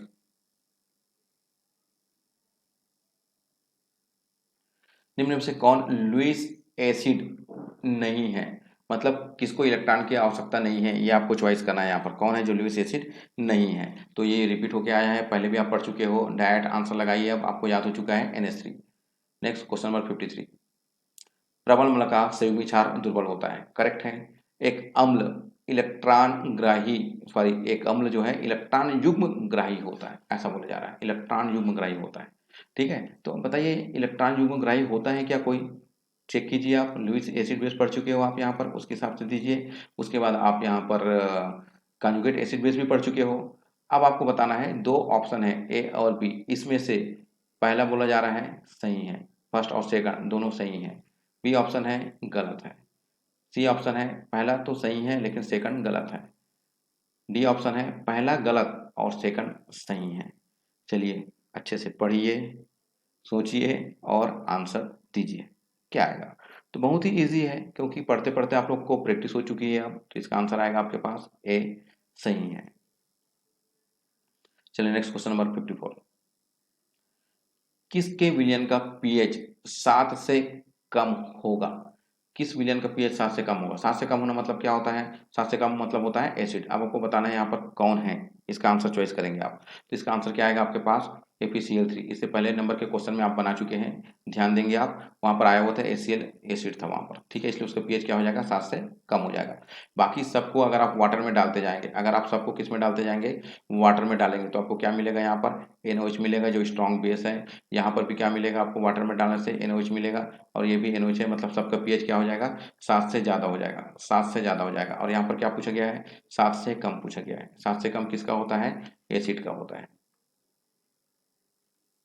चलिए नेक्स्ट, पीएच होते हैं, आपको बताना है यहाँ पर, ये पीएच जो है वो क्या है, पीएच सूचक जो है वो क्या है, किससे बने होते हैं, आप बताएंगे यहाँ पर। प्रबल अम्ल तथा प्रबल क्षार से बने लवण, फिर है यहाँ पर दुर्बल अम्ल तथा दुर्बल क्षार से बने लवण, फिर है दुर्बल अम्ल अथवा दुर्बल क्षार, फिर है प्रबल अम्ल अथवा प्रबल क्षार। चलिए बताएंगे आप यहाँ पर, ये जो पीएच जो सूचक होते हैं ना, ठीक है, वो क्या होते हैं? सोचिए, बहुत ईजी है, तो रट्टा मार के याद करेंगे, टिक करेंगे यहाँ पर, दुर्बल अम्ल अथवा दुर्बल क्षार। जो इंडिकेटर है, जो सूचक है, वो सूचना देता है आपको, किसका सूचना देता है यहाँ पर? तो आपको सूचना देता है यहाँ, वो है दुर्बल अम्ल तथा दुर्बल क्षार का। ठीक है, आप इसको अच्छे से चेक करेंगे, ऑप्शन को पढ़ेंगे, उसके बाद आपको ये चीज समझ में आएगा। चलिए नेक्स्ट है आपके पास, एक अम्ल की प्रबलता उसकी किस प्रवृत्ति पर निर्भर करती है? तो रिपीट हो रहा है, बहुत ही सरल क्वेश्चन है, अच्छे से चेक करेंगे, आपको आता है, याद कर चुके हैं आप, प्रोटॉन दान करने की प्रवृत्ति पर निर्भर करता है। नेक्स्ट है प्रश्न आपके पास, क्वेश्चन नंबर 57, वह लवण जो जल में उदासीन विलयन देगा, कौन सा ऐसा है जो जल में उदासीन विलयन देगा? उदासीन विलयन मतलब क्या होता है? उदासीन विलयन मतलब क्या होता है? जो स्ट्रॉन्ग एसिड और स्ट्रॉन्ग बेस दोनों बनाएगा, प्रबल अम्ल और प्रबल क्षार दोनों आपको बना के देगा। तो इसका आंसर क्या आएगा? तो इसका आंसर क्या आएगा आपके पास? NaCl। अगर आप वाटर में डालेंगे तो क्या मिलेगा आपको यहाँ पर? ये मिलेगा आपको NaOH, ठीक है, प्लस क्या मिलेगा आपको? HCl मिलेगा। और NaOH क्या है यहाँ पर? स्ट्रॉन्ग बेस है, और HCl क्या है यहाँ पर? ये स्ट्रॉन्ग एसिड है। ठीक है, तो कभी भी अगर आपके पास उदासीन विलयन आता है तो याद कर लेंगे आप, स्ट्रॉन्ग एसिड बेस आपको नजर आना चाहिए। ठीक है, चलिए नेक्स्ट है आपके पास यहाँ पर क्वेश्चन नंबर 58, निम्न में से कौन सा लवण जलीय विलयन में अम्लीय होता है? निम्न में कौन सा लवण जलीय विलयन में अम्लीय होता है? एसिडिक सोल्यूशन आपको बताना है यहाँ पर, तो बहुत ईजी है, इसका आंसर आप दे सकते हैं, इसका आंसर आएगा आपके पास NH4Cl। नेक्स्ट क्वेश्चन नंबर 59, वह प्रजाति जो अम्ल व क्षारक दोनों की भांति कार्य करता है, बना चुके हैं आप, इस तरीके से प्रश्न आपको आते हैं बनाने के लिए, तो ये डायरेक्ट आएगा आपके पास ऑप्शन ए। देखिए मैंने पहले ही कहा था, अगर आप इस तरीके से प्रश्नों की प्रैक्टिस करते जाएंगे तो हम ऐसे ऐसे प्रश्न आपके लिए लेकर आते हैं कि केवल आप ये प्रैक्टिस करते बनाते बनाते पूरे चैप्टर कंप्लीट कर लेंगे, और आगे का क्वेश्चन जो है, पहले के जो प्रश्न जो है, उनके जो हिंट है, जो ट्रिक है, वहीं से ये बनते जाएंगे। चलिए नेक्स्ट क्वेश्चन नंबर 60,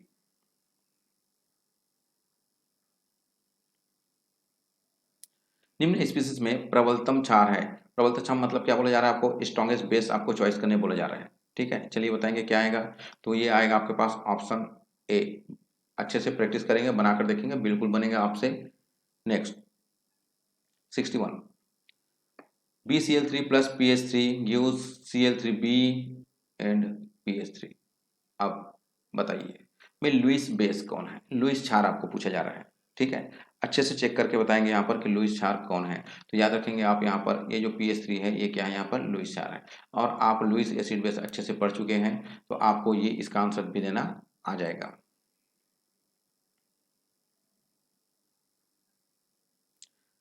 निम्न में से कौन सा कथन सत्य है? निम्न में से कौन सा कथन सत्य है? किसी प्रमल का संयुग्मी क्षार हमेशा दुर्बल होता है। तो ये तो पढ़ा हुआ है आपका और आपको अच्छे से याद भी हो चुका है, तो डायरेक्ट आप इसका आंसर बताएंगे ना, क्या होगा यहाँ पर? तो किसी दुर्बल अम्ल का संयुग्मी क्षार हमेशा क्या होगा? प्रबल क्षारक होता है। चेक कर लेंगे आप अच्छे से क्या बोला जा रहा है।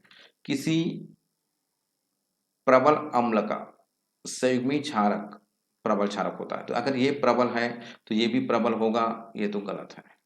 ठीक है, अगर ये वीक है और ये क्या होगा? स्ट्रांग होगा, ये करेक्ट है यहाँ पर। ठीक है, तो इसका आंसर क्या आएगा आपके पास? Option B.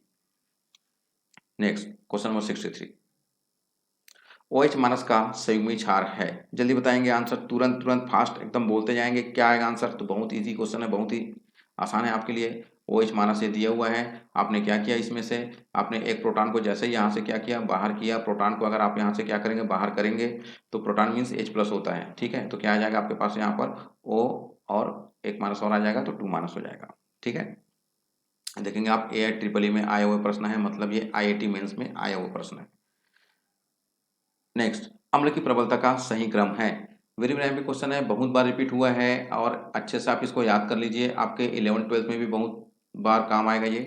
HClO HClO4 ये सब देखना है आपको, बहुत आसान है। चलिए आप पहले चॉइस कीजिए, क्या लगाएंगे आप इसका आंसर? क्या लगता है आपको? तो देख के पता चल रहा है इसका आंसर ये आएगा। कैसे पता चलेगा? तो देखिए यहाँ पर 1 ऑक्सीजन है, यहाँ पर 2 ऑक्सीजन है, यहाँ पर 3 ऑक्सीजन है, यहाँ पर 4 ऑक्सीजन है। ठीक है, तो इसको आप ऐसा बना लेना, तो नंबर ऑफ ऑक्सीजन। ठीक है, जैसे जैसे ऑक्सीजन की संख्या क्या होती जाती है? यहाँ पर बढ़ती जाती है, तो उसकी जो एसिडिटी जो है, उसकी अम्लीय गुण जो है, अम्लीयता जो है, ठीक है, वो क्या होता है? बढ़ते जाता है। ये चीज को आप याद कर लीजिएगा। ठीक है, तो जैसे जैसे ऑक्सीजन की संख्या बढ़ती जाएगी, तो वैसे वैसे उसकी अम्लीयता भी बढ़ती जाएगी। चलिए नेक्स्ट क्वेश्चन नंबर 65, निम्नलिखित अम्लों में से दुर्बलतम अम्ल है। तुरंत आंसर दीजिए, तुरंत आंसर दीजिए, अभी आप पढ़ चुके हैं आप। इसका आंसर क्या आएगा आपके पास? एच। नेक्स्ट क्वेश्चन नंबर 66, एकदम तुरंत फास्ट आंसर देंगे आप। प्रबलतम अम्ल का संयुग्मी क्षारक है। ठीक है, the conjugate base of a strong acid. बताइए, अगर एक प्रबल है, समझ में आ रहा है कि नहीं? अभी आप बनाए हो, अगर एक क्या है? स्ट्रॉन्ग है, तो दूसरा क्या होगा? जल्दी जल्दी जल्दी जल्दी बोलते जाइए, दूसरा क्या होगा? वीक होगा। क्लियर है? तो क्या हो जाएगा वहां पर? वो वीक होगा। तो इसका आंसर क्या आएगा? तो इसका आंसर क्या आएगा आपके पास? दुर्बल अम्ल। ठीक है, आप प्रश्नों को देखेंगे, प्रबल अम्ल का संयुग्मी क्षारक है, तो क्या चीज है वो वीक एसिड है। ठीक है, अगर वो स्ट्रांग था तो उधर जाके क्या हो जाएगा? वो वीक हो जाएगा। चलिए next, 2H2O H3O plus OH minus इस अभिक्रिया में जल है। आपको बताना है यहाँ पर ये जल क्या है? एक दुर्बल क्षार है, दुर्बल अम्ल है, दुर्बल अम्ल और दुर्बल क्षार दोनों है, ना तो अम्ल है ना ही क्षार है। जल्दी से जल्दी आंसर दीजिए, सोचिए क्या होगा। तो भाई आपको याद होना चाहिए, पहले से पता होना चाहिए कि वाटर क्या होता है? एम्फोटेरिक होता है, और वो एसिड और बेस दोनों के समान ही व्यवहार करता है। ठीक है, तो वाटर क्या होता है? एम्फोटेरिक होता है, याद रखना आप। ठीक है, वाटर क्या होता है? एम्फोटेरिक होता है, वह धर्मी होता है, धर्मी। मिस्टेक हो रहा है हिंदी लिखने में थोड़ा सा, उभयधर्मी होता है। ठीक है, मतलब वो एसिड और बेस, ठीक है, दोनों के समान ही व्यवहार करता है। चलिए next, HCl plus H2O H3O plus plus Cl minus अभिक्रिया में आपको बताना है यहाँ पर कौन कॉन्जुगेट है, कौन कॉन्जुगेट एसिड है, कौन कॉन्जुगेट बेस है। इस टाइप से प्रश्न आप बना चुके हैं, तो जल्दी कीजिए, इसका आंसर क्या आएगा? तो इसका आंसर आएगा आपके पास Cl माइनस HCl का संयुग्मी क्षारक है, ये इसका आंसर है। बना चुके हैं, फिर से बना के देखेंगे, और ये प्रश्न भी बहुत बार एग्जाम में आया हुआ है। नेक्स्ट प्रश्न आपके सामने है, लुईस की धारणा के अनुसार अम्ल एक पदार्थ है जो, लुईस की धारणा के अनुसार, लुईस क्या होता है? एसिड बेस पढ़ चुके हो ना आप लोग यहाँ पर। तो क्या होता है आपको पता है? जो एकाकी इलेक्ट्रॉन युग्म क्या करता है? दान करता है। जो एकाकी इलेक्ट्रॉन युग्म क्या करता है? ग्रहण करता है। आपको ये सब देखना है। तो बताइए यहाँ पर आपसे क्या पूछा जा रहा है? एसिड पूछा जा रहा है, और एसिड क्या होता है? जो एकाकी इलेक्ट्रॉन युग्म क्या करेगा? ग्रहण करेगा। Answer C. नेक्स्ट, जल है, क्या चीज है? जल उभयधर्मी है, या प्रोटीन विलायक है, प्रोटॉन विरोधी विलायक है, इनमें से कोई नहीं है। चलिए जल्दी कीजिए, इसका आंसर क्या आएगा? अभी आप पढ़ चुके हो, वाटर क्या था? एम्फोटेरिक था, उभयधर्मी था। नेक्स्ट क्वेश्चन नंबर 71, NH3 का संयुग्मी क्षारक है, रिपीट होके आ रहा है, जल्दी देखेंगे, तुरंत आंसर देंगे। इसका आंसर क्या आएगा? इसका आंसर आएगा आपके पास NH2 माइनस। 72 निम्नलिखित में से कौन सी स्पीसीज अम्ल तथा दूसरे अम्ल का संयुग्मी क्षारक भी है? ऐसे प्रश्न बहुत बार आ चुके हैं, आप अच्छे से चेक कर चुके हैं और देखेंगे आप तो क्या होगा। तो इसका आंसर आएगा आपके पास, ध्यान से देखेंगे, 72 का चेक कीजिए। समझ में आया?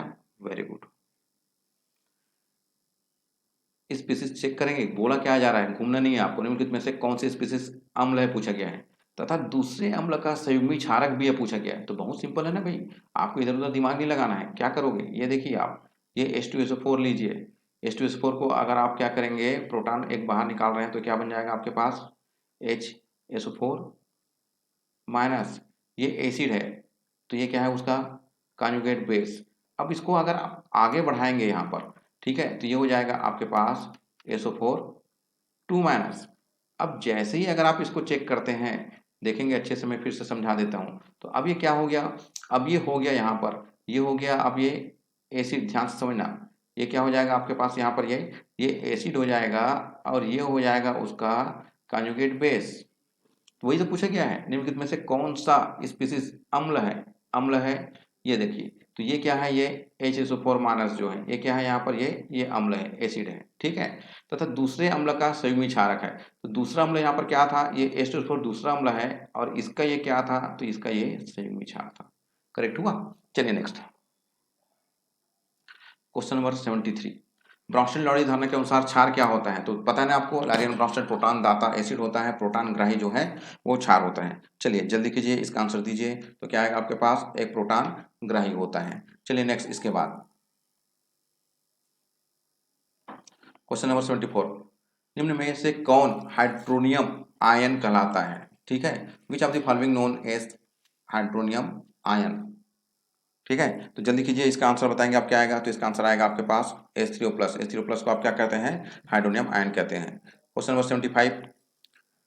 HSO4 का संयुग्मी क्षारक, अभी आपको बताना है, यहाँ जो दिए ये क्या है, यहाँ पर ये H2SO4 का संयुग्मी क्षारक है। बताएंगे यहाँ पर क्या आएगा, आपको बताना है यहाँ पर 75 में। तो इसका आंसर आएगा आपके पास H2SO4, और अभी आप इसको बना चुके हैं।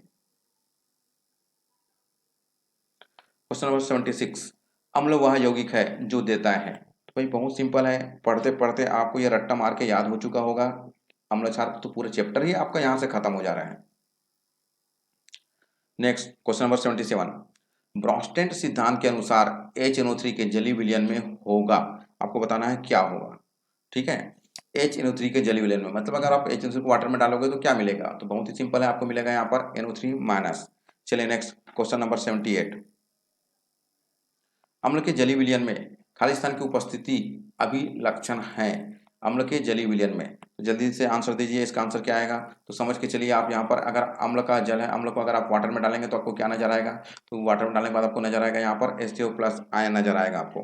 ठीक है, बहुत सारे लोगों को यहाँ पर डाउट होता है, तो आप ये समझ के चलिए। जैसे आपने क्या लिया, ये HCl लिया, ये अम्ल है, अब इसमें आपने क्या डाला, वाटर, ये आपने ऐड किया।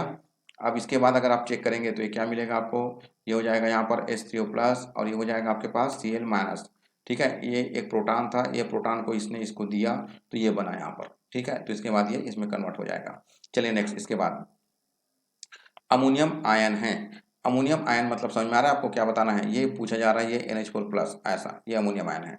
79 नंबर क्वेश्चन, बताएंगे क्या चीज़ है यहाँ पर, NH4 प्लस क्या है। तो इसका आंसर आएगा आपके पास ऑप्शन सी, वो है कॉन्जुगेट एसिड। बनाकर देखेंगे, क्योंकि कॉन्जुगेट एसिड बेस वाला प्रश्न आप बहुत सारे बना चुके हैं। Next question number 80। LCl3 का जलीय विलयन है, एसिडिक है, बेसिक है, एम्फोटेरिक है, कि इनमें से कोई नहीं है। जल्दी कीजिए, आंसर बताइए, इसका आंसर क्या आएगा। तो इसका आंसर आएगा आपके पास अम्लीय। पहले भी जो प्रश्न बनाए हैं उसके हिसाब से इसको भी आप इजी से सॉल्व कर सकते हैं। Next question number 81। वह प्रजाति जो लुईस अम्ल की तरह व्यवहार करती है लेकिन ब्रॉन्स्टेड अम्ल नहीं है, अच्छे से चेक करेंगे। वह प्रजाति जो लुईस एसिड है लेकिन ब्रॉन्स्टेड एसिड नहीं है, आपको बताना है ये कौन सा है। तो इसका आंसर आएगा आपके पास BF3। क्यों, क्योंकि इसके पास क्या है, 2 इलेक्ट्रॉन की कमी है, इसको 2 इलेक्ट्रॉन और चाहिए, इसे 2 इलेक्ट्रॉन क्या है, चाहिए रहते हैं। ठीक है, चलिए नेक्स्ट क्वेश्चन नंबर 82। निम्न में से कौन लुईस बेस नहीं है। देखिए इस टाइप से क्वेश्चन बहुत बार आ चुके हैं और आपको पढ़ते पढ़ते रट्टा मार के याद हो चुका है। ठीक है, लेकिन आपको देखना है कि ऑप्शन यहाँ पर थोड़ा सा चेंज हो जाते हैं, तो उसके हिसाब से भी आपको सोचना पड़ेगा कि क्या है। लुईस बेस नहीं है पूछा गया, नहीं है पूछा गया है, तो बनाकर आप देखेंगे तो इसका आंसर आपके पास आने वाला है डी नंबर। बनाकर देखेंगे, बहुत ही सरल है आपके लिए। H2SO प्लस H2O, इस अभिक्रिया में ये जो आपको रिएक्शन नजर आ रहा है, इस अभिक्रिया में कौन कॉन्जुगेट बेस है, आपको बताना है यहाँ पर कौन है जो संयुग्मी क्षार है। बताएंगे आंसर क्या आएगा आपके पास, पढ़ा हुआ है, बना चुके हो, बहुत ही इजी है, HSO4। ठीक है, ये क्या था यहाँ पर, ये एसिड था, ठीक है, और ये क्या है उसका कॉन्जुगेट बेस है। नेक्स्ट, HPO4 माइनस का संयुग्मी अम्ल होगा, तो कॉन्जुगेट एसिड बेस तो पूरा प्रैक्टिस यहीं से आपका हो गया, केवल आप देख देख कर आप आंसर दे सकते हैं। चलिए नेक्स्ट क्वेश्चन नंबर 85, निम्न में से किसका उपयोग लुईस एसिड की तरह नहीं करते हैं, किसका उपयोग लुईस एसिड की तरह नहीं करते हैं। लुईस एसिड क्या होता है पता ना, जो इलेक्ट्रॉन पेयर क्या करेगा, एक्सेप्ट करेगा, उसके हिसाब से आपको इसको सोच समझ कर इसका आंसर देना है। तो क्या आएगा, तो बहुत ही इजी है, यहाँ पर आपको दिखाई दे रहा है, तुरंत टिक कीजिए, ये है यहाँ पर KCl, K plus Cl minus, ठीक है ना।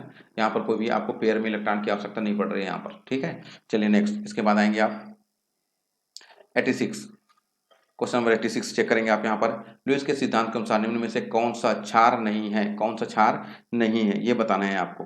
अच्छे से चेक करेंगे आप यहाँ पर, तो कौन सा आएगा यहाँ पर, तो ये है आपके पास आंसर Ag प्लस। कैसे पता चलेगा कि आंसर यही आएगा, आपको समझना है यहाँ पर। तो क्या पूछा गया है, कौन सा लुईस बेस नहीं है, तो लुईस बेस क्या होता है, अच्छे से चेक करेंगे तो जो इलेक्ट्रॉन पेयर देते हैं, जो इलेक्ट्रॉन पेयर क्या करता है, देने वाला होता है, डोनर होता है, ठीक है, तो वही क्या होता है यहाँ पर लुईस बेस होता है, लुईस क्षार होता है जो इलेक्ट्रॉन पेयर देता है। और यहाँ पर आप देख रहे हैं Ag प्लस है यहाँ पर, ठीक है, तो इसका नेचर क्या है, इसका नेचर तो आप एक्सेप्टर के समान है, ये लेने वाला बन चुका है। चलिए नेक्स्ट, इसके बाद आएंगे आप क्वेश्चन नंबर 88, NH3 का संयुग्मी अम्ल है, जल्दी आंसर देंगे, क्या आएगा यहाँ पर, इसका आंसर आएगा आपके पास NH4 plus. Next question number 89, ऐसे विलायक जो ना तो प्रोटॉन देता है और ना ही प्रोटॉन ग्रहण करता है कहलाता है। जो ना तो प्रोटॉन देगा ना तो प्रोटॉन लेगा, तो क्या होगा, ये सिंपल सी बात है, उसका आंसर एप्रोटिक। इसका आंसर क्या हो जाएगा आपके पास, एप्रोटिक, बहुत ही सिंपल है, एक बार देखिए आपको ये याद हो जाएंगे। नेक्स्ट क्वेश्चन नंबर 19, लुईस क्षार कौन सा है, फिर से चेक करेंगे आप, इसका आंसर क्या आएगा NH3। और ये आपको याद हो चुका है कि अमोनिया का नेचर जो है किसके समान है, लुईस क्षार के समान है, क्योंकि वो इलेक्ट्रॉन पेयर देता है, क्योंकि वो क्या करता है, इलेक्ट्रॉन पेयर जो है देता है, ये आपको याद हो चुका है, ठीक है ना। नेक्स्ट, लेकिन आप ये चीज देख लीजिए कि ऐसे प्रश्न जो हैं अलग अलग एग्जाम में जो हैं अलग अलग तरीके से पूछे गए हैं, मतलब बहुत सारे प्रश्न ऐसे होते हैं एसिड बेस के जो हमेशा रिपीट होते रहते हैं। नेक्स्ट क्वेश्चन नंबर 91, क्या गैसी HCl आर्हेनियस अम्ल की तरह विचारणीय है, ठीक है, उड गैसेस HCl भी consider as an Arrhenius acid, ठीक है, बताएंगे आपकी क्या सोच है, तो डायरेक्ट आंसर आएगा नहीं, क्यों, क्योंकि वो H प्लस देगा ही नहीं। चलिए नेक्स्ट, इसके बाद 92,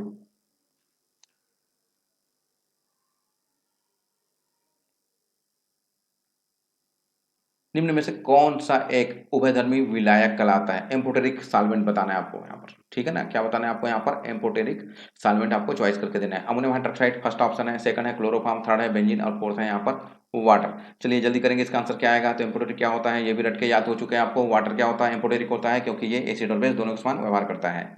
चलिए next question number 93, Lewis acid उन पदार्थों को कहते हैं, बताएंगे क्या है। कितने बार ये सब प्रश्न आ रहे हैं, अलग अलग तरीके से पूछा जा रहा है, कभी PMT में आ रहा है, कभी IIT में आ रहा है, कभी उड़ीसा का जो है उड़ीसा का JEE में आ रहा है, अलग अलग तरीके से कितने बार प्रश्न सभी आए हुए हैं। चलिए बताएंगे क्या होता है लुईस अम्ल जो इलेक्ट्रॉन युग्म ग्रहण करता है। चलिए next question number 94, HCO3 minus का कॉन्जुगेट बेस बताना है आपको, संयुग्मी क्षारक बताना है आपको। चलिए जल्दी चॉइस कीजिए, इसका आंसर क्या आएगा, तो इसका आंसर आपको दिखाई दे रहा है, प्रोटॉन को बाहर निकाल दीजिए, डायरेक्ट आंसर आ जाएगा आपके पास CO3 माइनस 2 माइनस हो जाएगा। नेक्स्ट है आपके पास यहाँ पर 95 नंबर क्वेश्चन, ठीक है, NH3 BF3 ये आया, और इसमें आपको क्या बताना है कि इसमें BF3 क्या है, ये चीज आपको बताना है। तो बहुत ईजी है, बहुत बार रिपीट होकर आ चुका है, वो क्या है, लुईस एसिड है। Next 96, question number 96, copper sulphate का जली विलयन होगा, बताएंगे आप कॉपर सल्फेट का जली विलयन क्या होगा। कॉपर सल्फेट लीजिए, उसको पानी में डाल दीजिए, पानी में डालने के बाद देखिए क्या मिलता है आपको, एसिड मिलता है कि बेस मिलता है, देखिए उसका नेचर क्या है, वो स्ट्रांग है कि वीक है, देखिए तो क्या मिलेगा आपको H2SO4 मिलेगा और वो अम्लीय होता है। Next question number 97 question number 97 check करते हैं। नाइट्रोजन का कौन सा हैलाइड न्यूनतम क्षारीय है? कौन सा हैलाइड न्यूनतम क्षारीय है? नाइट्रोजन का कौन सा हैलाइड जो है न्यूनतम क्षारीय है? चलिए बताएंगे।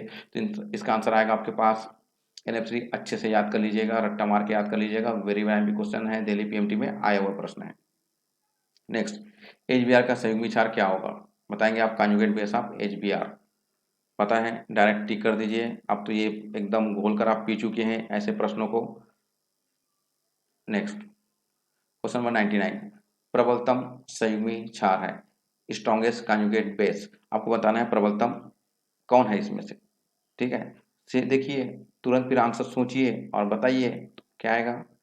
HF।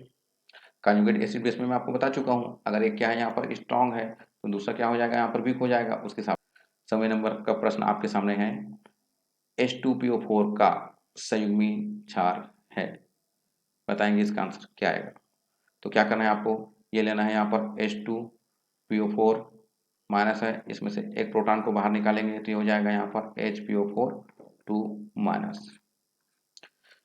Okay, thank you. इस प्रकार के प्रश्नों की प्रैक्टिस करने के लिए आप क्या करेंगे, आप हमारा जो चैनल है यहाँ पर आप इस चैनल को सब्सक्राइब कीजिए और लाइक कीजिए, अपने दोस्तों के साथ भी शेयर कीजिए। ठीक है, आप बिल्कुल याद रखेंगे एट्रैक्शन केम ट्रिक्स।